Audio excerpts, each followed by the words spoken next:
নিজের নিজের কাজ করব। কিন্তু দিদি, ও দিদি, আমার কানাইকে না হয়তো অনেকক্ষণ ধরে খিদে পেয়েছে, তাই কিছু ভালো লাগছে না। তাই চলো আমরা তাকে খাওয়ার ব্যবস্থা করে দিই। বেশ তাই হবে যশোদা।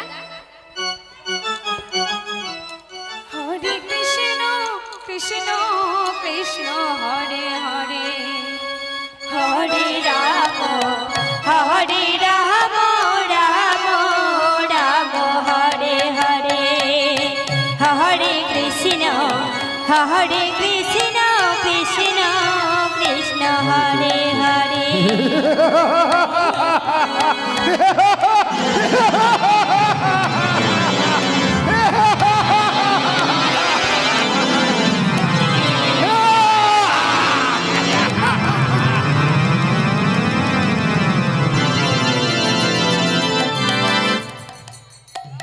দাদা আমায় স্মরণ করেছে, খেতে দাও।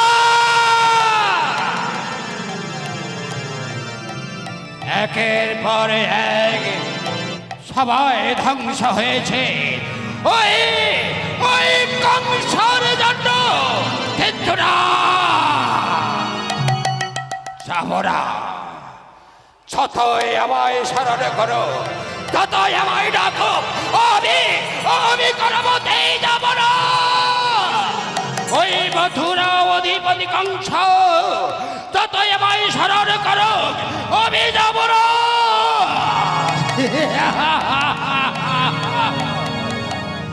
আমি তৃণাবত, আমি অসাধ্য সাধন করেছি। আমি যে কোনো মুহূর্তে আমি ওই মথুরা পরীকে আমি ধূলিসাৎ করে দিতে পারি। না না না না, তাপো আমি আমার ওই চিত্রকূট পথে আমি আমার তপস্যা করব।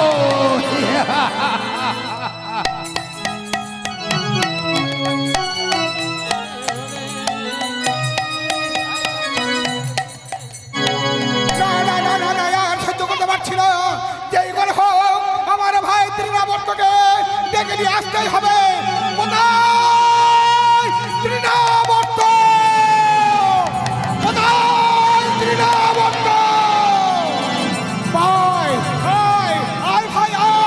এই ঘর বিপদে তোর দাদার পাশে দাঁড়িয়ে তুই বিপদ মুক্ত কর, তুই বিপদ মুক্ত কর।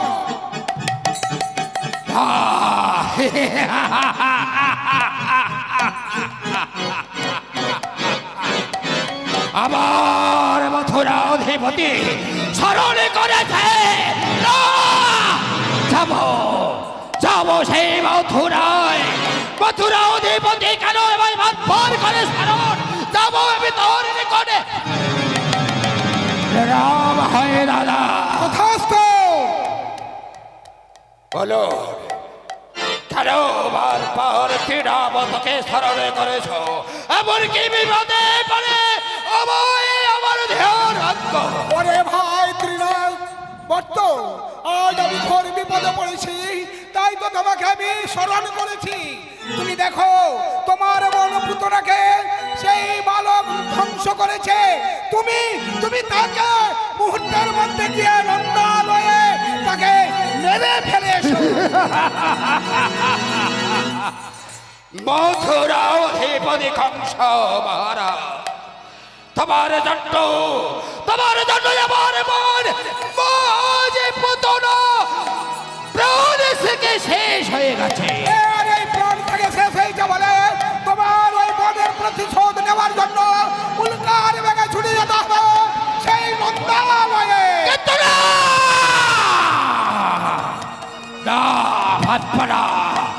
আজ তোমার কথায় আমার মনে পুতনা মৃত্যুতে বরণ করেছে। সাবরা তোমার কথায় আমি সেই ওই দুগ্ধপস্থ শিশু বালককে, সেই সামান্য বালক নয়, মথুরা অধিপতি কংস। সেই বালকের কথা শুনে সদা সর্বদাই আমার মাথা খালি ঘুরে যাচ্ছে। কেন তোমরা সেই বালককে সদা সর্বদা ভয় পাও? আমি ভয় পাই না মহারাজ, আমি ভয় পাই না। আমি অসাধ্য সাধন করেছি, আমি দীর্ঘদিন ধরে আমি তপস্যা করে আমি অসাধ্য সাধন লাভ করেছি। এই অসাধ্য সাধনের মধ্যে তুমি উল্কার বেগে যাও নন্দালয়ে। কি? আমি যাব সেই গোকুলে, ওই সামান্য দগ্ধ পোষ্য বালককে আমি প্রাণ থেকে শেষ করতে না, না মধুর অধিপতি কংসভারা। না না না না না না না না, এই না বাণী শুনতে শুনতেই আমার প্রাণখানা অতিষ্ঠ হয়ে গেছে। ওরে ভাই তৃণাবর্ত, কেন কেন তুমি বুঝো না একাধারের বনের প্রতিশোধ, একাধারে এই ভাইয়ের অপমান সদা সর্বদা সেই জর্জরিত হয়ে গেছে। তুমি কি পারবে না, তুমি কি পারবে না তোমার বনের প্রতিশোধ নিয়ে ভাইয়ের সম্মান রক্ষা করতে? প্রতিশোধ, প্রতিশোধ, হ্যাঁ প্রতিশোধ। কিন্তু কিন্তু মথুরা অধিপতি কংস মহারাজ, ওই দগ্ধ পোষ্য শিশু বালকের এত কেন তোমার ভয়? এমনকি তার ভেতরে রয়েছে তুমিরা ওই স্বর্গবর্ত পাতাল ত্রিজগৎকে জয়লাভ করেছো, আর সামান্য দগ্ধ পোষ্য বালককে তুমি ভয় পাও।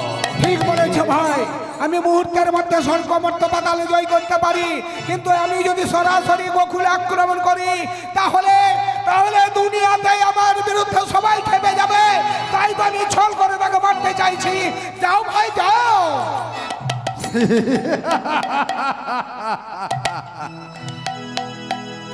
তুমি ভয় পেলে এই তেনা মতো এই এই ত্রিজগতে কাউকে ভয় পাই না।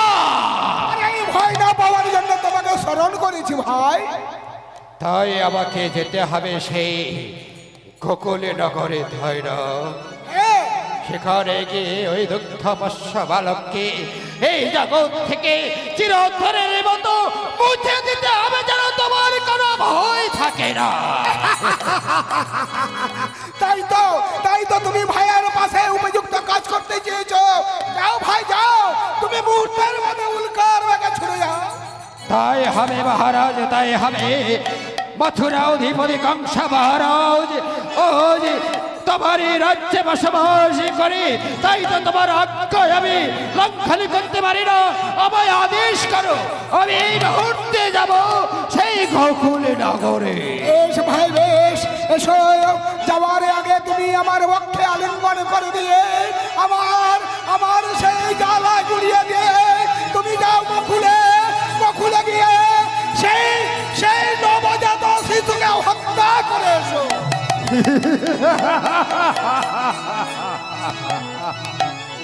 কংস মহারাজ, দগ্ধ পোষ্য বালকের এত প্রাণে ভয় তোমার, যে তার ভয়ে তোমার নেত্রা কেড়ে নিয়েছে, তোমার অণ্ড কেড়ে নিয়েছে, তোমার সর্বস্ব তোমার কাছ থেকে কেড়ে নিয়েছে। তাই তুমি জানো না তৃণাবর্ত, তুমি জানো না যখনই আমি সেই মহিলাকে হত্যা করছিলাম সেই দৈব বাণী হয়েছে তোমার বধিবে যে গোকুলে পালিত সে।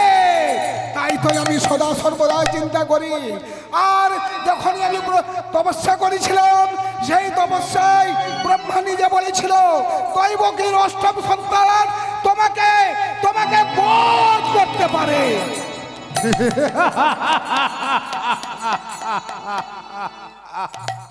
ওর থেকে নির্ভয় থাকো কংস মহারাজ, ওর থেকে নির্ভয় করে দিল।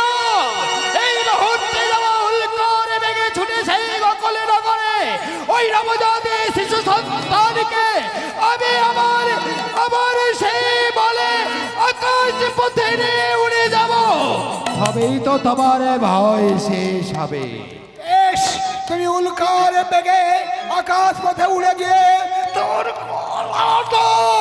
তার গলাটা চেপে মেরে ফেলে দিয়ে হাসতে হাসতে ভাইয়ের কাছে বুকে আলম্বন দিয়ে যাবে। এসো ভাই, তুমি এসো। হাসি মহারাজ, আজ্ঞা যখন হয়েছে আজ্ঞা শিরে ধার্য নিয়ে ছুটে যাব সেই গোকুলে নগরে। ছলে বলে কৌশলে যেমন করে হোক না মৃত্যুর ভয় আমি তোমার দূর করে দেব।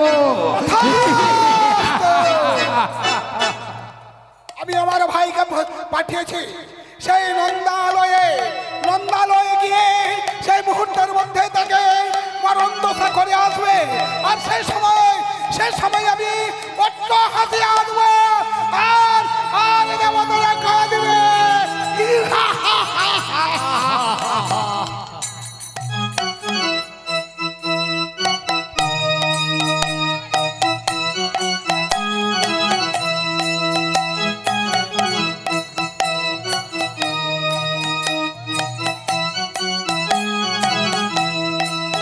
হরে কৃষ্ণ হরে কৃষ্ণ কৃষ্ণ কৃষ্ণ হরে হরে হরে রাম হরে রাম।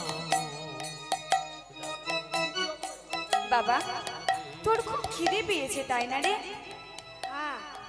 বেশ, আমি তোকে এখন সুন্দর করে ক্ষীর স্বর্ণমণি খাইয়ে দেব।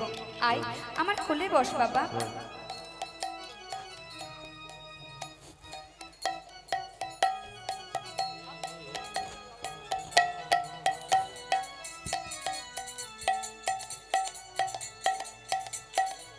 বাবা, আমি তোকে সুন্দর করে খাইয়ে দেব, কেমন? বলি খাড়ি বাছা ননি খাড়ে, খারে বাছা ননি খারে খাড়ি বাছা ননি খাড়ে, খারে বাছা ননি খারে উদর পুরি খেতে দেব, খাড়ি বাছা ননি খাড়ে, খেতে দেব খারে বাছা ননি খারে উদর পুরি খেতে দেব, খাড়ি বাছা ননি খাড়ে, আমার খাড়ে বাছা ননি খাড়ে, উদর পুরি খেতে দেব, খাড়ে বাছা ননি খাড়ে, উদর পুরি খেতে দেব, খাড়ে বাছা ননি খাড়ে, উদর পুরি খেতে দেব, খাড়ে বাছা ননি খাড়ে,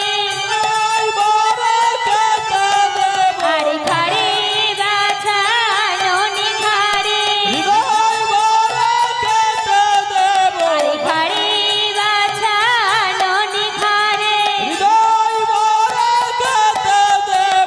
খাড়ে বাছা ননি খাড়ে, উদর পুরে খেতে দেব।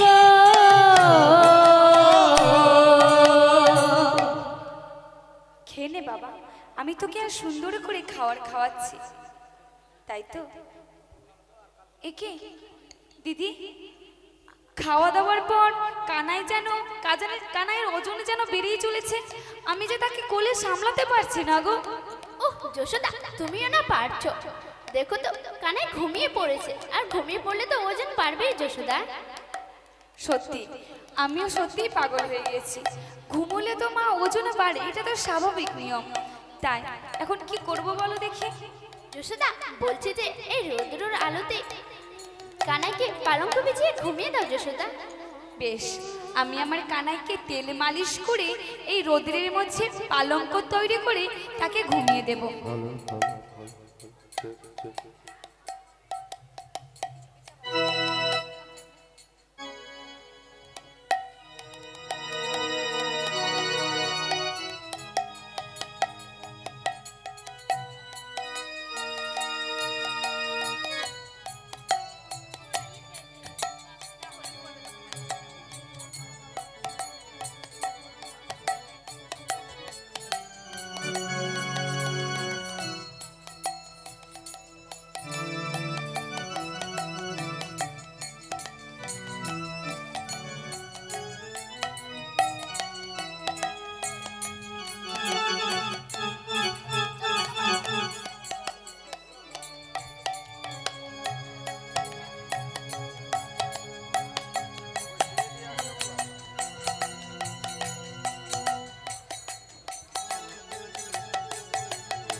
দিদি চলো এবার আমরা অন্দরে গিয়ে নিজেদের কাজগুলো সেরে নিই।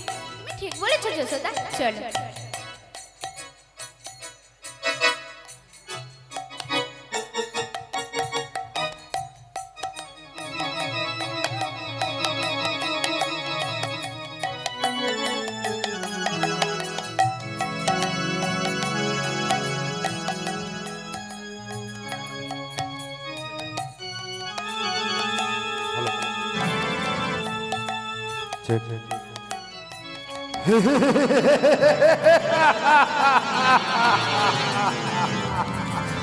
হে তো দেখে সপক্ষে সকলে নগর থাই থাই করছে গৃহ ক্ষেত্র আমি কি করে বাদ করবো না আমি এই গৃহের ভেতরে আমি ওই সকেশের মধ্যে অর্থাগমনে করে থাকবো। সুযোগে মেলে ওই নবজাত শিশু সন্তানকে আমি পরলোকে পাঠাবো। সুযোগে বুঝে আমি ওই ভকের থেকে বের হব। দেখবো শিশু সন্তান কত ক্ষমতা তোমার ভয়ে সেই সাপ্রাণ কংস মহারাজ থরে করে কাঁপে। একের পরে এক আমার ভেতরে দাউ দাউ আগুনে জ্বলে প্রতিশোধে। তুমি নবজাতের শিশু সন্তান হয়ে আমার মহাবীর ভগিনী পুতনাকে করে যাব।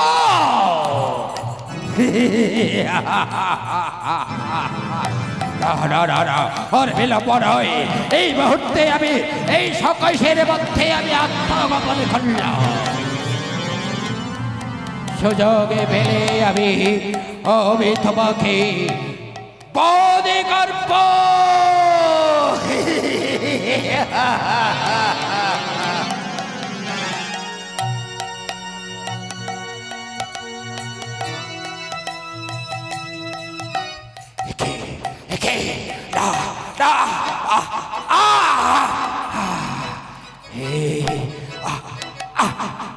সেই সকেশে আত্মগোপনে করেছিলাম ওই নবজাত শিশু সন্তান। সেই সকে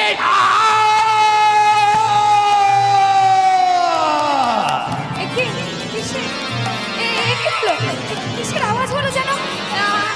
আমি কিসের আওয়াজ শুনতে পেলাম? কানাই কানাই ঠিক আছে তো? বাবা বাবা তুই ঠিক আছিস তো? বাবা বাবা তুই ঠিক আছিস তো? বাবা কানাই কানাই তোর কিছু হয়নি তো? বাবা তোর কিছু হয়নি তো? বাবা দিদি দিদি জানো তো আমি যদি একে শকট পড়েছে দিদি, দেখো দেখো শকট পড়েছে। আর যদি ভগবান ঠিক না থাকতো আমার কানাইয়ের না জানে কি হয়ে যেত। বাবা ওঠ বাবা ওঠ।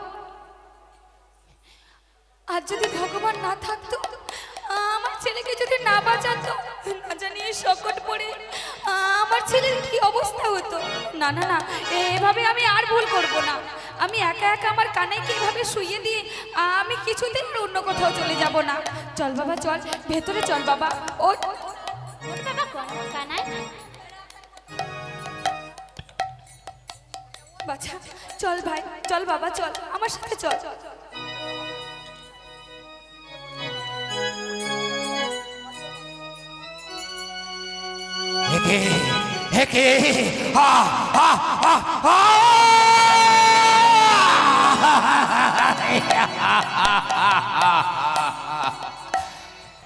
ওই সকেশে আত্মগোপনে করে থাকার জন্য ছিলাম ক্ষেত্র। ওই নবজাত শিশু সন্তান তার পদাঘাতে করে শোকেশকে ভেঙে ফেলেছে। যদি আমি না পারতাম তাহলে আমার প্রাণের সংহার হতো। ওরে নবজাত শিশু সন্তান, আমি কোনো মতেই তোমাকে ছাড়ব না। আমি আমার প্রতিশোধ নেব, আমার ভগ্নির প্রতিশোধ। ছলে বলে কৌশলে যেমন ভাবে হোক না কেন, আমি তোমাকে সুযোগে বুঝে আমার তোমায় আমি নিয়ে যাবো আকাশে পথে নিয়ে গিয়ে আমি তোকে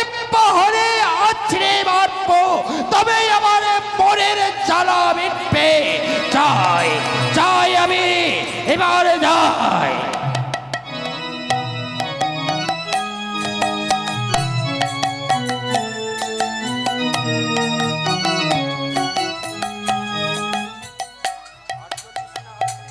কানাই, তুই এখানে বসে খেলা কর বাবা। আমি তোকে আর কিছুতেই একা একা কোথাও যেতে দেব না। তুই এখানে বসে খেলা কর, আমি ননিটা তৈরি করিনি, কেমন? ঠিক আছে মা। তাই হবে। দিদি চলো তাড়াতাড়ি ননি ছাড়ার কাজটা সেরে নি। তাই হবে যশোদা।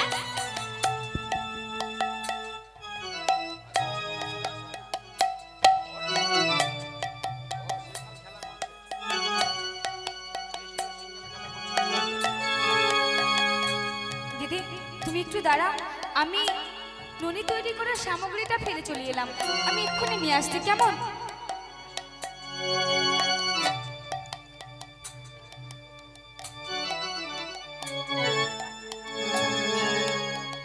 কই কোথায়? অনেকক্ষণ তো হয়ে গেল, এখনো তো যশোদা এলো না। না, আমি যেয়ে দেখি যশোদা কি করছে। যশোদা, ও হয়তো হয় দেখছি নবজাত শিশু সন্তান আকাকেরে খেলা করছে, কোথায় মাটিতে লুটাচ্ছে, আবার কোথায় দাঁড়াচ্ছে। যাও লড়ো, এই সুযোগ আমি হাত ছাড়া করবো না। আমি তাকে অগ্রসর করে আমি নিয়ে যাবো সেই আকাশ পথে। আমার প্রতিশোধের আগুনে দাউ দাউ করে জ্বলে, তাই তো এসেছি আমি মহারাজের আদেশ পালন করতে। এসো শিশু, এসো আমার মধ্যে।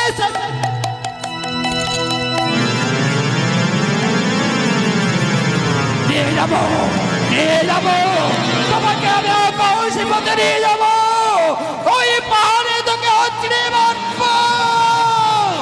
ওরে ওরে নবজাত শিশু, ওরে ওরে হত ছাড়া, ওরে একে ওরে আমার গলাটা ছাড় রে হত ছাড়া, ছাড় আমার গলা ছাড়। আমি ভেবেছিলাম তোকে ওই পাহাড়ের উপরে আমি আছড়ে মারবো। আগে ছাড়বি তারপর। কি বললে? ছাড়বে না, ছাড়বে না আমায়, ছাড় হতো ভাগো, ছাড়। ছাড় ছাড় হতো ছাড়া।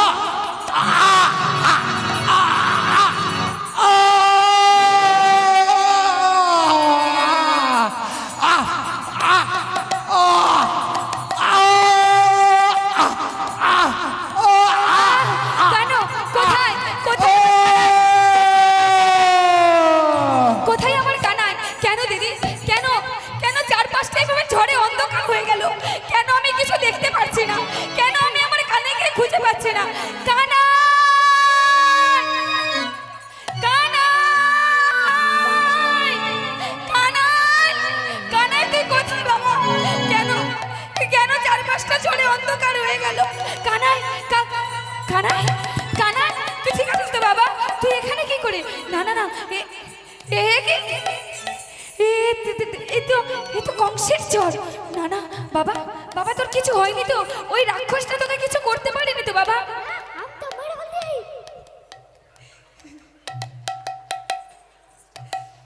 বাবা যাক, ভগবান তোর সহায় আছে, তাই আজ তোর কিচ্ছু হয়নি। তাই বাবা আমি তোকে কোথাও যেতে দেব না, তোকে আমি আমার নয়নের মণি করে রাখবো, তোকে আমি আমার আঁচলের তলায় লুকিয়ে রাখবো বাবা, আমি তোকে কোথাও যেতে দেব না। তো যাই হোক,